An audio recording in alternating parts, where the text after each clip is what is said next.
Hello everyone. So in our last class we have discussed about Kirchhoff's law, right? If you remember, we have discussed about Kirchhoff's law. Fine. And in my last class only I have told you that Kirchhoff's law is very important, right? And after that what will come? It will come about Wheatstone bridge, right? In which we will again apply Kirchhoff's law. Means now whatever topic we are going to do, right? Means each one is linked to the other, right? Means you can say like Kirchhoff's law, right? Kirchhoff's will link in the Wheatstone bridge. Wheatstone bridge will be linked in the meter bridge, and all of this will link in the potentiometer. Fine. Meter bridge will be linked in the potentiometer. Means all of them are one by one linked. So if you don't understand any one of them, right, you will not understand the four topics. Like if you miss the Kirchhoff's law, you will not understand the Wheatstone bridge. If you miss the Wheatstone bridge, then you will not understand the what? Meter bridge. And if you not understand the meter bridge, then you will not understand the what? Potentiometer. So you know why this becomes important. The first thing is that it's theoretical exam, like the exam which will give for 70 marks. They used to ask minimum of 3 to 5 marks. Minimum 3 to 5 marks they will definitely give from this to 4 topics. They used to give or and or, right? They will give either or. Secondly, the second most important thing is that this theory, right? The theory that we are going to do, right? Like Kirchhoff's law, potentiometer, Wheatstone bridge, meter bridge, right? These things like Wheatstone bridge, meter bridge, and potentiometer, right? These three instruments, right, are already in your lab. Means you have a practical to do. Like in your practical exam, you will get that instrument. Like today I will do meter bridge, right? So that meter bridge or Wheatstone bridge, that's not meter bridge. Sorry, Wheatstone bridge, right? That Wheatstone bridge you will able to see in our lab. Fine. So it is there. Potentiometer that we will do, that also is there in the lab, and as well as the meter bridge also. So we have three instruments, right? And the theoretical part we will do in the class, which will come in the theoretical part, and the practical exam, right? In the practical exam you need to find the values. But the matter of fact is that in your practical exam, if you can find the value easily, very easy. Just put the formula and get the answers. Like practical things are much more easy. But again the thing comes about the Viva. So when you will ask Viva, so they will ask again the theoretical questions only, right? If you think that they will ask how this value came, not so important, because it might be like you may not get the value exactly that wanted, like that should come. So the answer will be very simple. If you don't get the value, right? So if you don't get the value, there may be some certain reasons for that, like instrumental error, second human error that you can do, second, third is calculation error. So there are lots of error that we do, right? So that's not a big deal. So big deal is what? To know the theory. Means the external that he or she will ask you, right? He will not be focused on your values. Always remember, he is never focused on your values, like how much you have got. If you have got, suppose I wanted to have like 5 ampere of current. Suppose I am telling him. Suppose I wanted to have 5 ampere of current. Practically I should get, but I am getting only 3 ampere of current. Fine, it's not a big deal. You might get 3 ampere, but the fact is that you need to prove yourself correct. Means what? You should explain why that 3 ampere of current you have got instead of 5. If you can explain, right, theoretically, then you are correct. Simple logic. It's all about the explanation. That's why I'm telling you, please see this very carefully, because theoretical part is very important compared to the practical part. Practical part is also important, but again practical also they will ask the theoretical part. So that's why it becomes very, very important. Now in my today class I will discuss today Wheatstone bridge. Fine. And I guess in last class it was of 1 hour, right? And many of you, I guess you must be angry on me. Yes, I have to give directly 1 hour class. I might have given half and half hour, right? Half hour class. But the fact is that if I have done half hour class, right? Like there is a breakdown of chain. Like Kirchhoff's law, first and second law, if you go do together, it is good. Fine. And if you again still have an issue, right? So you can just do one thing, like just pause, right? Just give a pause there, like for first rule, and then the second day see that video. Right? It was my perception that if I give together, that will be good for you. But all depends on you, how you take it. Right? So I guess 1 hour you can sit, right, on laptop or on mobile, because you used to surf mobile for hours and hours, if I am not wrong, right? So it's only 1 hour. Please see that very carefully. It is very, very important. KCL and KVL are very, very important, and we are going to apply that in this Wheatstone bridge as well. Fine. So today's topic will be Wheatstone bridge.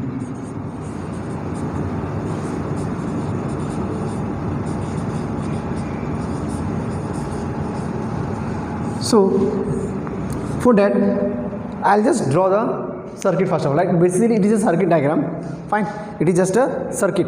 Fine, it is a circuit diagram that I'm going to draw, and then I will discuss what is the principle, what is used for, right? What is the working and how to prove. Fine, we'll discuss each and everything. Now see, it is something like this. You might have seen this diagram, and one thing I'm telling you, you might not like my diagram. Like I'm not so good in diagram making, means not drawing diagrams. So please draw a better diagram than me.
So as you can see here in the diagram, right? You can see in the diagram. So circuit diagram looks like this. Fine, you can see this, right?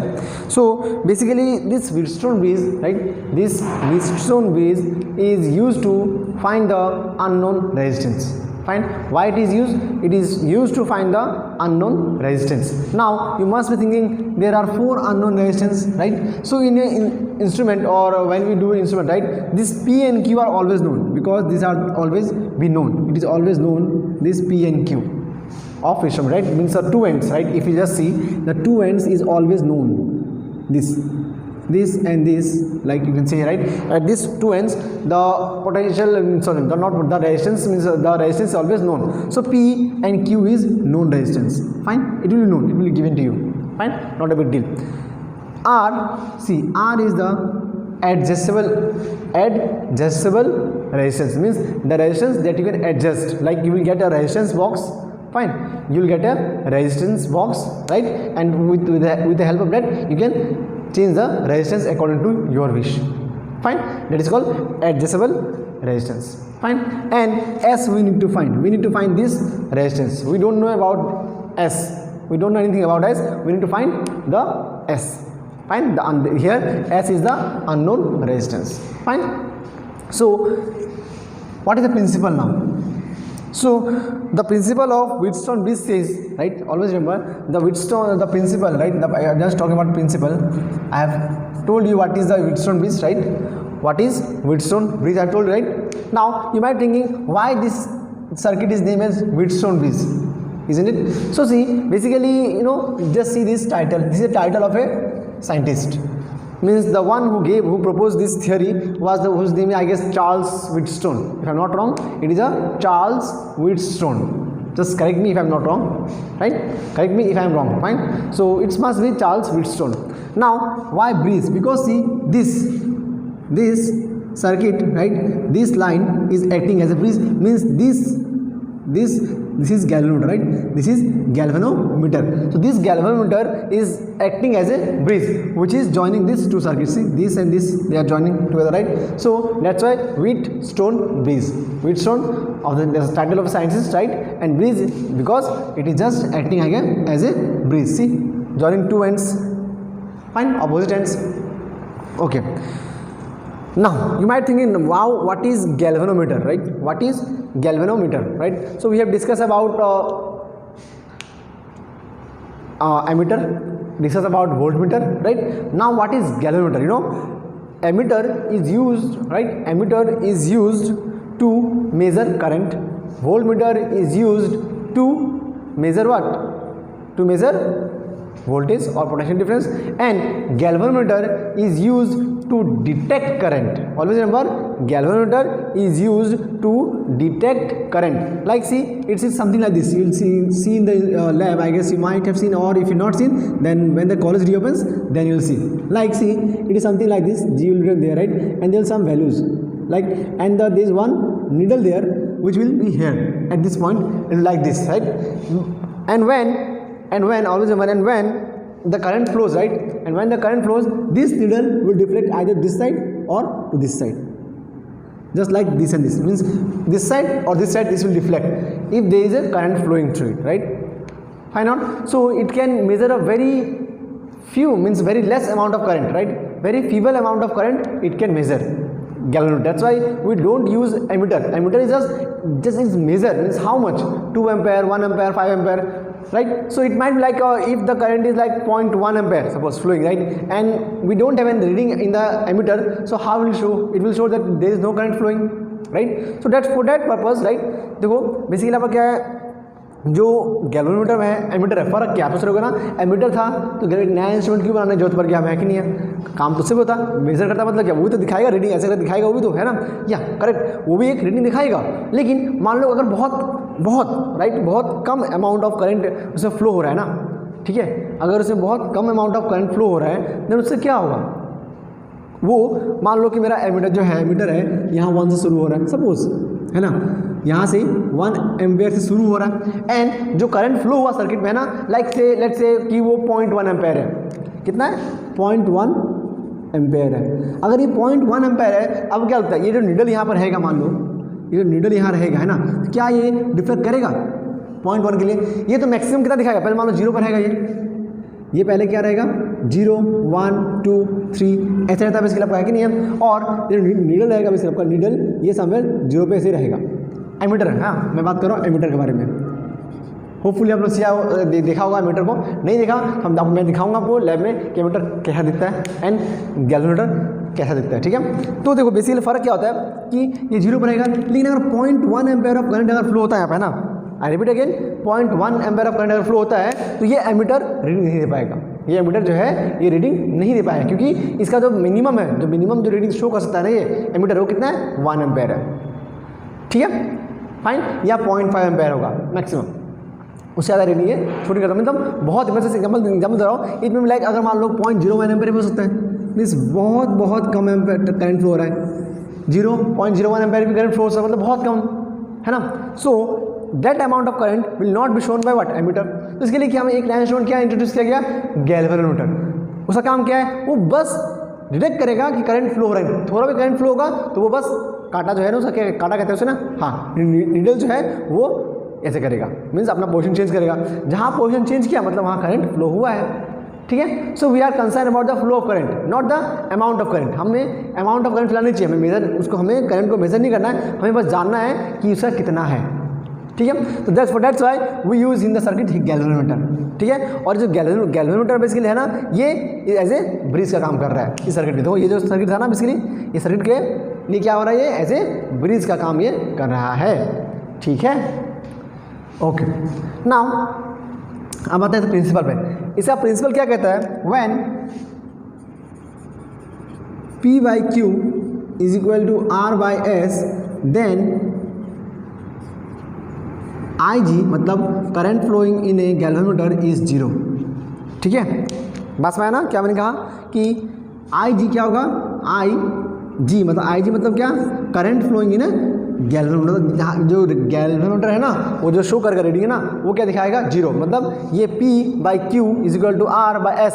Suppose मैं दिखा रहा हूँ आपको, for example मान लो P आपका है 5, Q आपका है 10, Q आपका है मान लो Q 10 है, R मान लो आपका है 10 और यू कैन से 20, R 20 है, एंड S सपोज बोला ये अननोन है फिलहाल, ये तो फिलहाल अननोन है ना, मान लो मैंने निकाल लिया उसे, है ना, जैसे ये विटस्टोन ने कहा था, अगर ये S आपका हुआ क्या होगा? सपोज 40, तो देखो दिस कंडीशन में कितना हो गया? 1/2, सो बोथ आर इक्वल। अगर ये दोनों इक्वल हो गया, अगर ये इसका रेशियो अगर सेम हो गया है कि नहीं है, तो एट दैट टाइम ये सर्किट में करंट होगा, मतलब यहाँ पे जो करंट होगा ना, इस पॉइंट पे ना, इस पॉइंट पे करंट कितना हो जाएगा, जीरो। मतलब गैल्वेनोमीटर जो है वो जीरो करंट शो करेगा, मतलब वहाँ पर डिफ्लेक्शन शो, ये जो है ना काटा, वो जीरो पे रहेगा, वो डिफ्लेक्ट नहीं करेगा।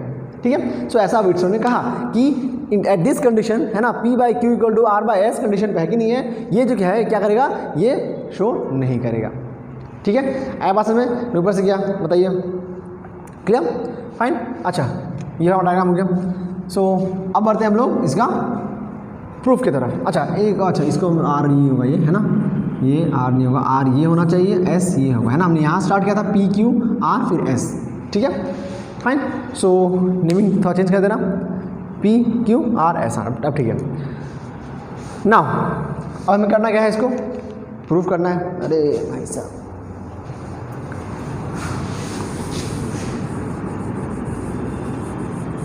अब प्रूफ करना है ना मैम। अब मैं सीधा इसका प्रूफ पार्ट में जाता हूँ। अरे पेन मार्कर नहीं मिल रहा है।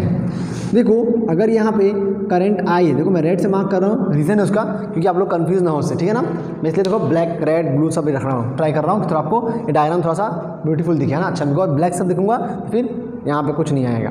ठीक है, now see I amount of current यहाँ स्टार्टिंग में इनिशियल फ्लो होगा, इस पॉइंट तक आएगा, आई आएगा इस पॉइंट तक, है कि नहीं है। जब ये मान लो इधर गया, पी से निकलेगा, लेट्स से यहाँ पे I1 करंट हो गया, कितना हो गया, I1 करंट फ्लो हुआ।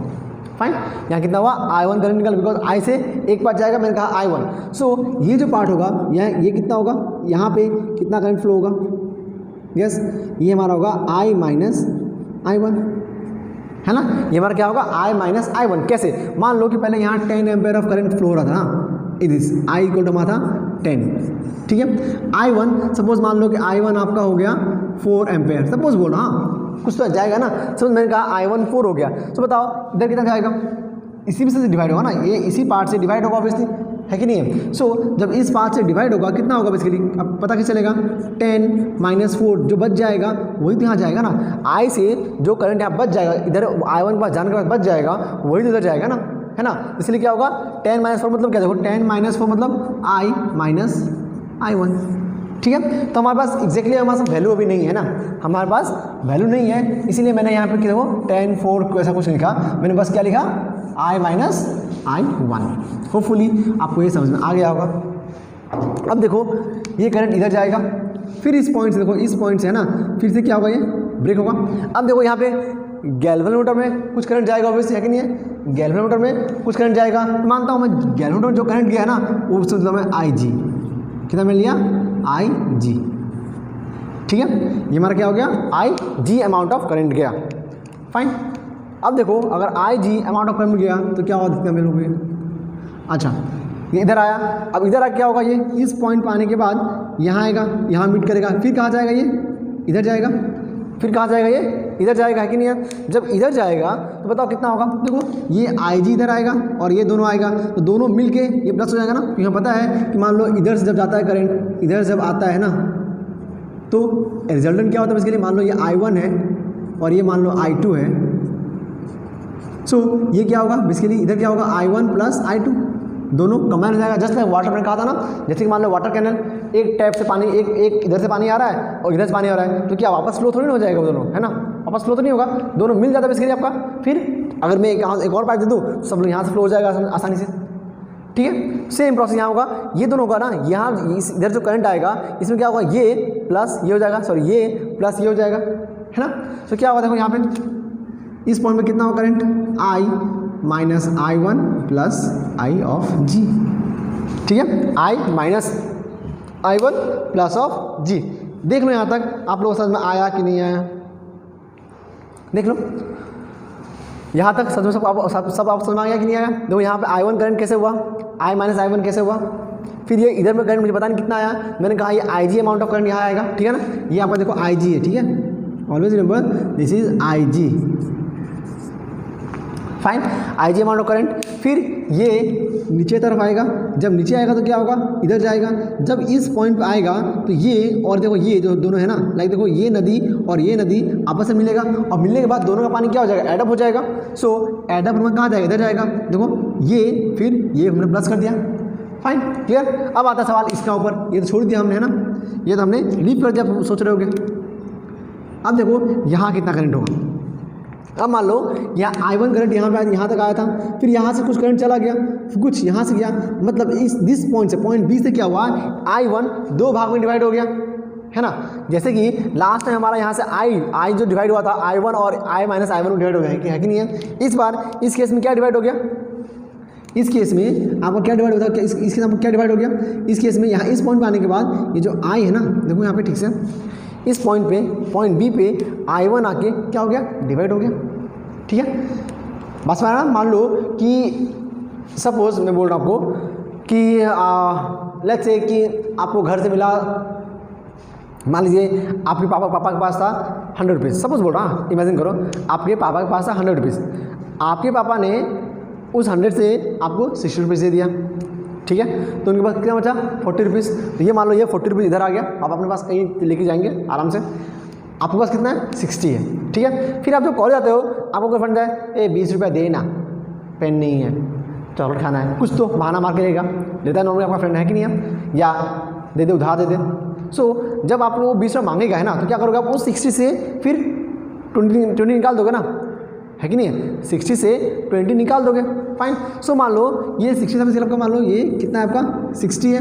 फाइन, ये मान लो आई जी जो है ना, ये 20 है, आई जी कितना है, 20 सपोज, तो आपके पास बचा कितना, और तो क्या करोगे, 60 माइनस 20 कितना होता है, 40, मतलब 60 माइनस 20 करोगे तो आपको बचा हुआ अमाउंट मिल जाएगा, मतलब जो इस डायरेक्शन जा रहा है, ये क्या होगा बेसिकली, I1 माइनस आई जी।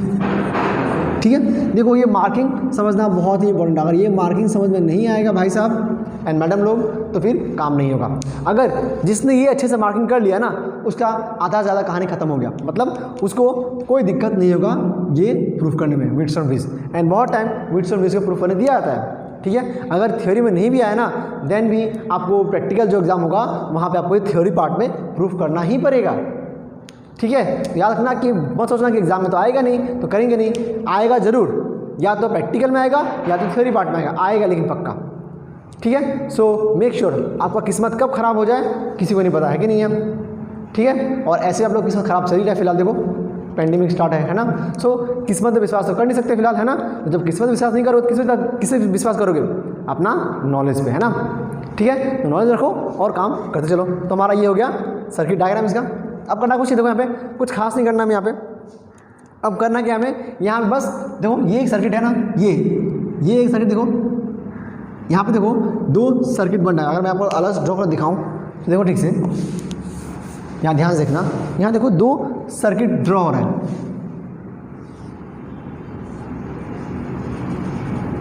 मैं बस एक नॉर्मल यहाँ पी मार्क कर दे रहा हूँ, ठीक है।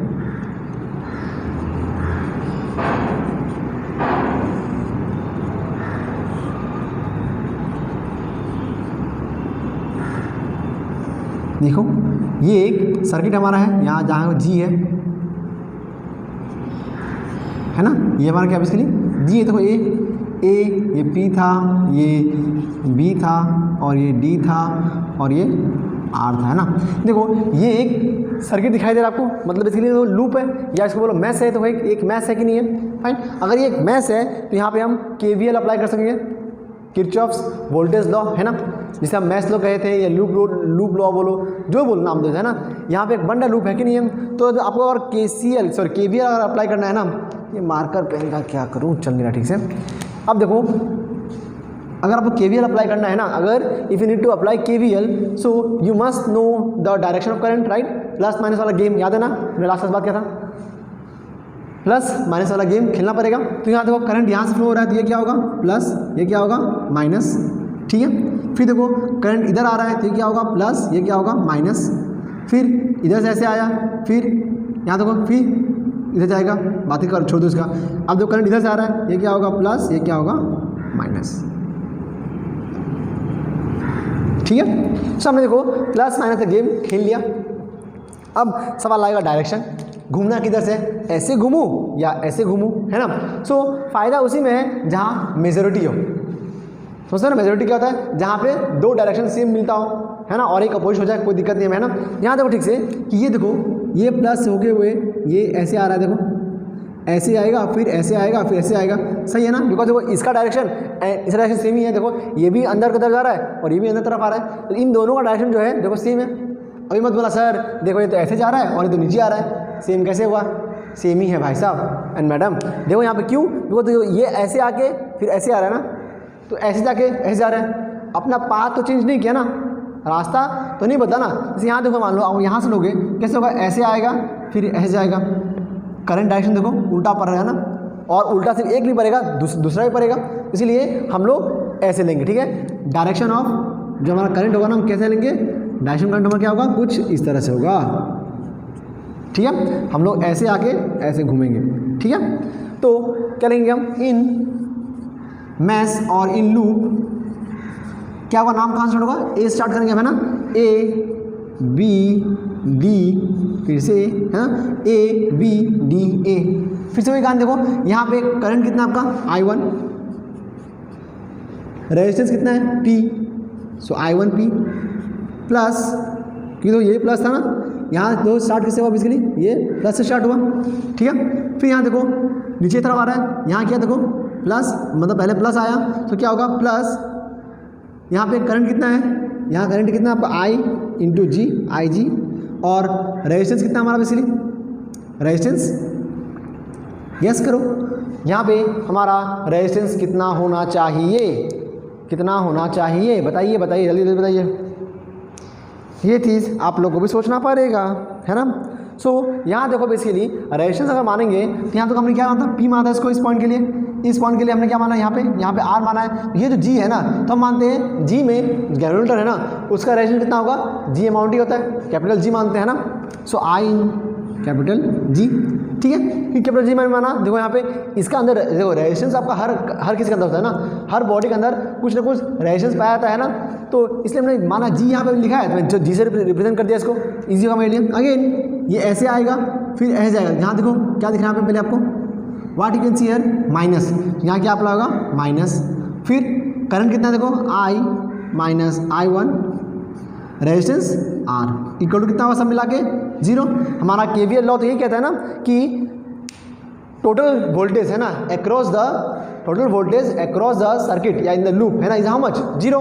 तो देखो यहाँ पे सब तो वोल्टेज ही है ना, I into R I into R I into R means I R क्या होता है V equal to I R, सब हम लोग वोल्टेज की बात ही कर रहे हैं। सो ये हमारा हो गया इसका फर्स्ट इक्वेशन सपोज, ठीक है। सिमिलरली एक और सर्किट यहाँ पर दिखाया जाता है, एक और सर्किट यहाँ पे आपके लिए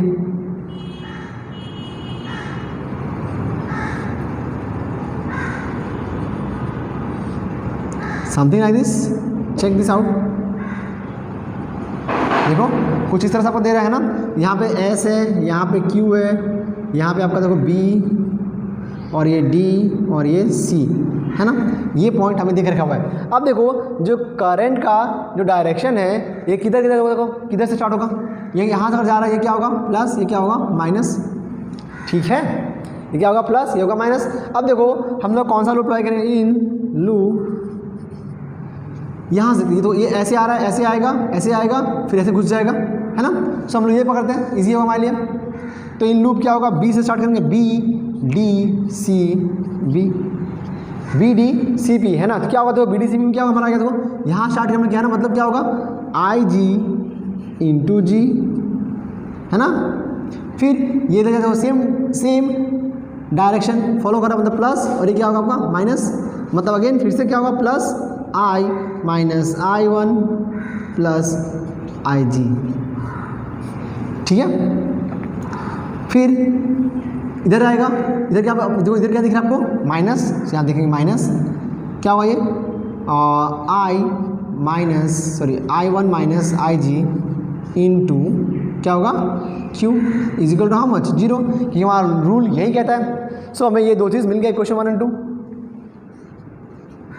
equation 1 and 2।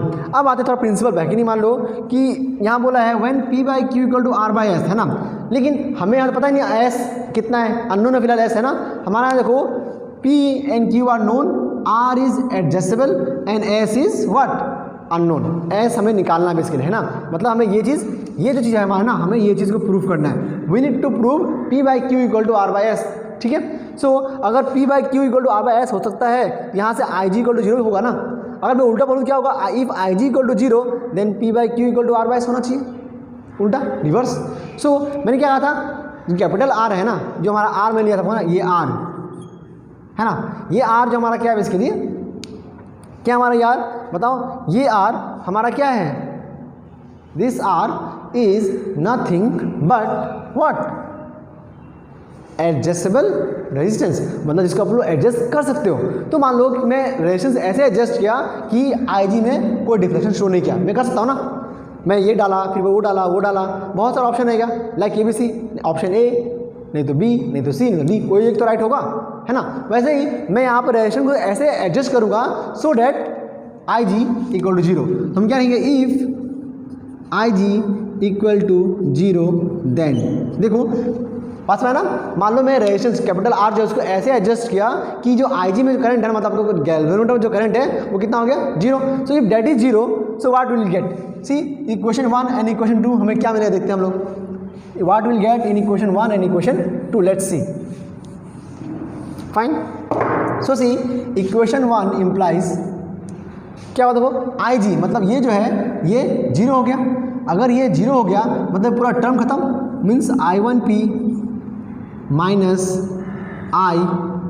I1 by into R is equal to 0, ये एक मिलेगा। अब देखो इसमें यहाँ माइनस है ना, ये माइनस मुझे अच्छा नहीं लग रहा है, तो मैं क्या करूँगा, I1P is equal to I minus I1 into R हो जाएगा ना, ये यहाँ जाकर क्या हो जाएगा plus. So let's see this is equation 3 and equation 2 implies, देखो इक्वेशन 2 क्या बनेगा आपका, दिस, सो ये 0 हो गया, ये 0 हो जाएगा, ये भी 0 हो जाएगा, करेक्ट। जहाँ जहाँ IG है ना सब क्या हो जाएगा 0, तो 0 इंटू जी कितना होगा, 0 होगा, ऑब्वियसली खत्म, कहानी नहीं है उसका। I minus I1 into, sir यहाँ तो I इंटू I1 इंटू ये कहाँ गया, ये क्यों होगा ना, ये या कुछ तो गड़बड़ है। सो ये हमारा क्या होगा, I माइनस I1 प्लस जी, क्या था S, सॉरी ये हमारा S था ना, लिखना भूल गया, सॉरी, ये हमारा S होगा, देखो I minus I1 plus IG into S होगा हमारा, ठीक है। सो ये S होगा यहाँ पे, क्योंकि देखो IG कितना होगा 0 हो गया, सो I माइनस I1 प्लस 0 कितना होगा, I माइनस I1 ही होगा, again minus I minus I1 होगा सिर्फ यहाँ पे ना, क्योंकि तो यहाँ पे I 0 हो गया तो I1 माइनस 0 कितना होगा, I1 ही होगा, so I1Q is equal to 0।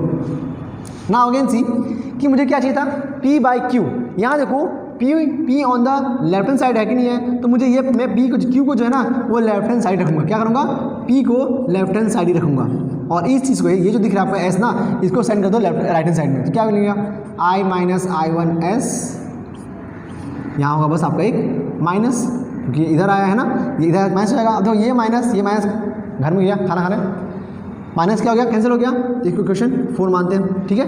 ये हमारा क्या हो गया, इक्वेशन 4। अब देखो कहानी बहुत सिंपल है, इक्वेशन हमारा 4 हो गया। Now see